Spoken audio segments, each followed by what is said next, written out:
Saturday, January 11, 2014, 7:03 a.m. I awake suddenly.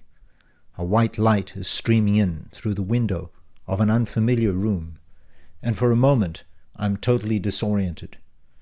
John Lennon's Imagine is still lingering from my dream, and it feels like I'm in a video clip. You know the one where John plays the white grand piano while Yoko pulls open the curtains? My sense of panic subsides as I remember where I am, then starts rising again as I scramble for my watch. It's 7:04 a.m. Kylie will be furious. I grab my mobile phone, which I typically keep on silent, and check it. I have 15 missed calls. 2 from Mum, 2 from Brad, 4 from Kylie's mobile, and 7 from home. There are 13 voice messages, which I'm too afraid to play. I wonder whether to call Kylie, but I decide against it. Instead, I send her a short text message saying I'd gone to Frank's to finalize some things relating to the will, then fallen asleep. It's as good a story as I can muster, but I know it isn't going to wash with anyone. I have a strong sense that I've used up any sympathy or goodwill remaining from Dinnergate. Having sent the text, I feel some relief, put my mobile back on the nightstand, walk into Frank's ensuite, and flick the light switch. A fan starts humming, and a light flickers on. I'm sporting a stubble, and my hair is a mess, but I'm looking rested for the first time in a long time. Even the bags under my eyes have more or less disappeared, and, strangely, I feel relatively buoyant, largely due to the afterglow of a pleasant dream. It's more of a sense or feeling than an actual memory. The details of the dream have almost completely faded. The salient part is that it featured Justine placing her hand on mine, just as she had at the Peking Palace. It's strange how some meaningless nocturnal brain activity can change one's outlook on the day. In this case, it leaves me feeling almost giddy with short-term bravado. Right now, I don't want to think about Kylie. I will savor the moment. So I take my time. I shower, brush my teeth with Frank's toothbrush and toothpaste, shave with his Braun shaver, and finish off with his Chanel Bleu for Men aftershave. Then I put on one of Frank's freshly pressed shirts, one of his better ones, a classic white Hugo Boss, and a pair of his trousers, a very neat, slimline Dolce & Gabbana. It seems he really did have some taste. It helps that we are almost identically proportioned. I feel and look like a new man. I'm hungry, however. I know that Frank's fridge is empty. Then I remember some non-perishables I'd left in the pantry for pickle jig, in accordance with the instructions in the will. I quickly find a can of tuna.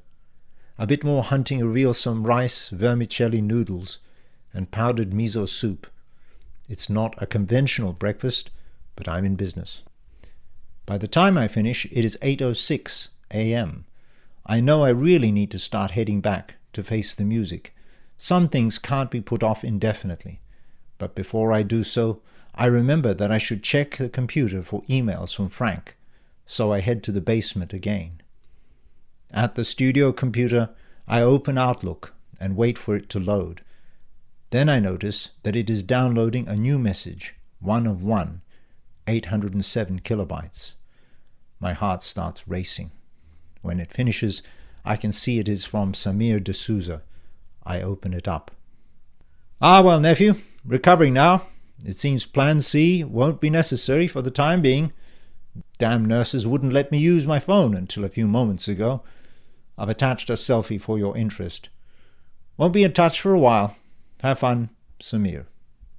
I open the JPEG attachment to see a tired, unshaven, but smiling Uncle Frank lying back in a lightly inclined hospital bed and attached to a drip. He is wearing an ill-fitting hospital gown, and the few scraggly strands of grey hair on top of his head are standing up. Frank is clearly using his left hand to hold the phone away for a selfie His right hand is resting on his stomach, the purple scar clearly visible. He appears to be heavily bandaged on his chest, with thicker padding in the center and right, from the surgery no doubt. A thought occurs to me. If I save the image to the My Pictures folder, then open it in Paint, I can flip it horizontally. After I do this, the picture is instantly more like Frank than it was before. In fact, it would seem totally Frank if the LED readout on the drip wasn't reversed. And if Frank wasn't dead. The difference between Samir and Frank is, I realize, subtle but profound. Samir really is more like Frank's twin than Frank himself. I've read about mirror image twins on Wikipedia before. I press reply and type, "Good to hear. What have you got in the drip? Hope it's a good vintage. Yes, I'm having fun exploring. I have a few questions though. Let me know when you're better and we can talk. Ho hao. P.S.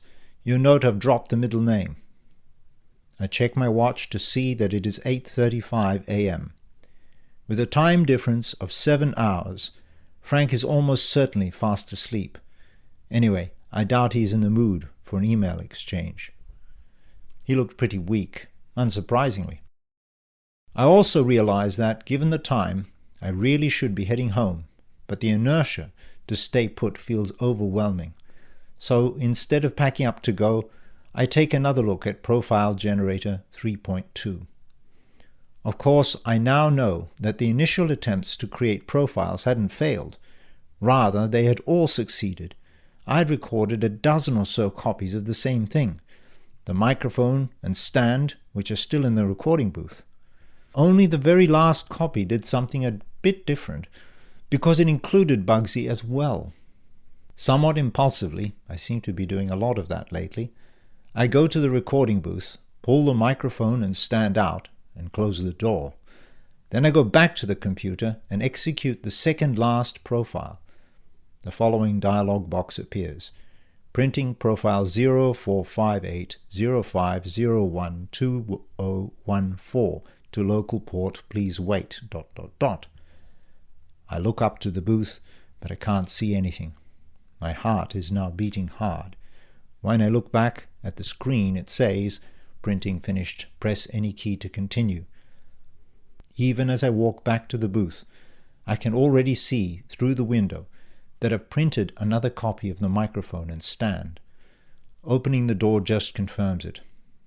I nervously scan around the little room to see if I've somehow also printed a cat, but I haven't. A closer examination of the label on the microphone reveals Rode spelled back to front. As expected, it is a mirror image copy. I walk out into the studio and take a look at the other microphone stands. Half of them also have reversed text on their labels, meaning they too are mirror image copies, created by Frank's apparatus.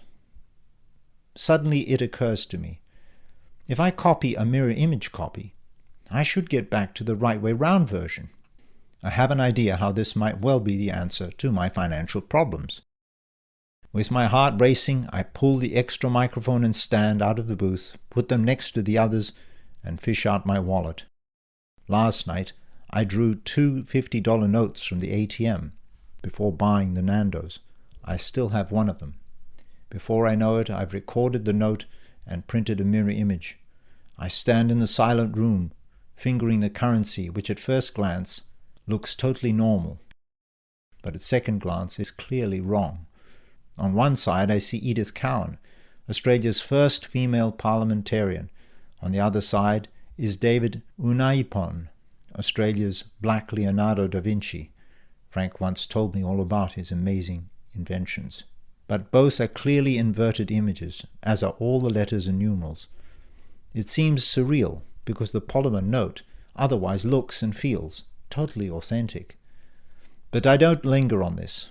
Within a few more minutes, I have copied the copy and printed it, and I now have another $50 note, except this time it appears to be absolutely correct in every detail, right down to the serial numbers.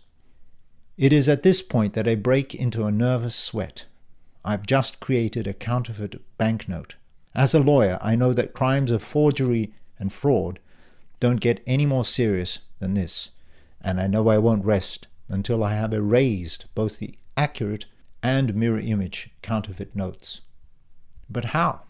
The answer seems obvious. In the same way I erased Bugsy, I run back to the computer and try to retrace my steps. I remember using a record and null button. The null must have been the erase portion, but no matter how I try, I cannot find such a button. Damn computers! Why the hell do they make these things so hard? By the time I find it again, it is under the Options tab.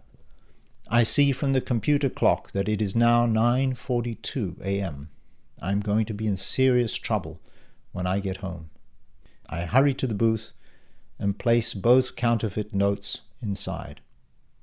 I remember the extra microphone and stand I printed, so I drag them in too. Then I run back to the computer as the studio door is closing slowly and click Record and Null. A dialog box asks me, "Do you wish to print to a network location, yes/no?" I click no. I see the door close just as I do this. After a nervous wait, another dialog box appears. Recording complete. Press any key to continue. A quick check tells me that the booth is now empty. I have erased that which I had created out of thin air. Breathing a sigh of relief, I rejoice in the fact that I am no longer a criminal. 10:55 a.m.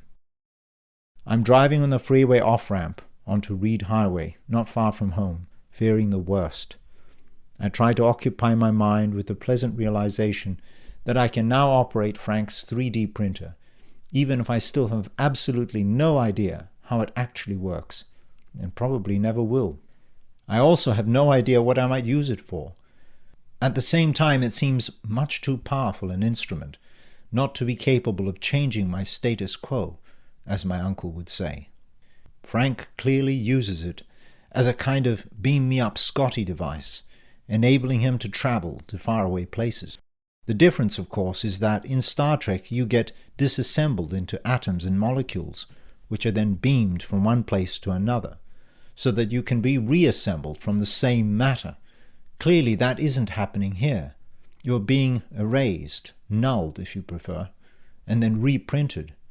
I know this for sure because every print is something new. It can't possibly be made of the same matter as the original.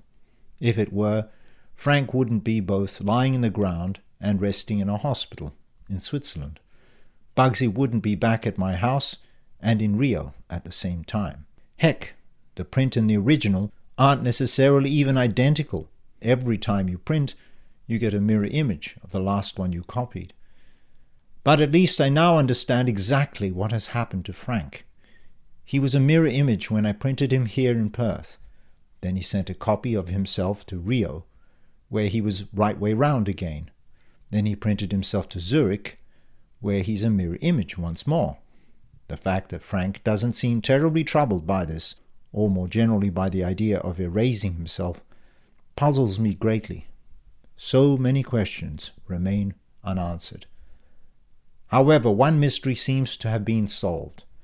I now have an idea how Frank might have managed to finance this gargantuan project, including manufacturing the necessary equipment, buying the necessary real estate, building the required studios in each location, etc. All of this becomes possible when a man has a license to print money. Yet somehow that doesn't seem to fit the picture either. Frank might be quite eccentric, often rebellious in many ways.